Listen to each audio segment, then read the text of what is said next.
বিদায় cylinder gas. রান্না হবে এখন মাটির এই ডিজিটাল চুলায়। এই ডিজিটাল চুলাটি তৈরি করার জন্য এখানে নিয়েছি আমি কয়েকটি ইটগুলোকে ত্রিকোণ আকারে সাজিয়ে আমি এর উপরে মাটি দিয়ে দেব। মাটি দেওয়া হয়ে গেলে এর উপরে আবারও আরেক সারি ইট সাজাতে হবে। আর এই ফাঁকা জায়গায় আমি একটি লোহার চং বসিয়ে নিলাম। এরপরে নিতে হবে একটি রঙের কৌটা। এটিকে আমি মাঝখানে বসিয়ে এর চারপাশ থেকে উঁচু করে মাটি দিয়ে দেব। আমি চুলাটি যে পদ্ধতিতে তৈরি করতেছি সেই পদ্ধতি আপনি একবার লক্ষ্য করে দেখুন, তাহলে আপনিও পারবেন চুলা তৈরি করতে।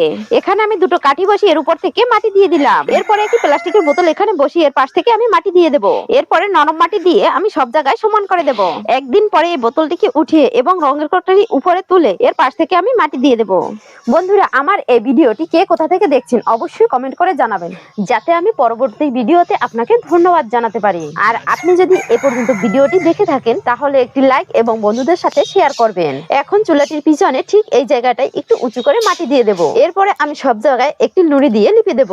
যারা আমার আগের ভিডিওতে লাইক, কমেন্ট এবং শেয়ার দিয়েছেন তাদেরকে অসংখ্য ধন্যবাদ। এখন নিয়েছি একটি কুলিং ফ্যান। এখানে আমি ব্লু গাম দিয়ে এই ফ্যানটিকে লাগিয়ে নেব। এখন একটি বোর্ডকে ব্যাটারির সাথে সংযোগ করে ফ্যানটিকে চালু করে নেব। এই ফ্যানটি আমাদের আগুন জ্বালাতে সাহায্য করবে এবং বাহিরের বাতাসকে ভিতরে প্রবেশ করাবে। দেখুন, সংযোগ দেওয়ার সাথে সাথে ফ্যানটি চলে উঠেছে। এর ফলে আপনি অল্প কাঠ খরচে অনেক তাড়াতাড়ি রান্না করতে পারবেন। বন্ধুরা, তৈরি হয়ে গেল মাটি দিয়ে ত্রিকোণ আকার একটি মাটির চুলা। লাকড়ি দেওয়ার পরে এখান থেকে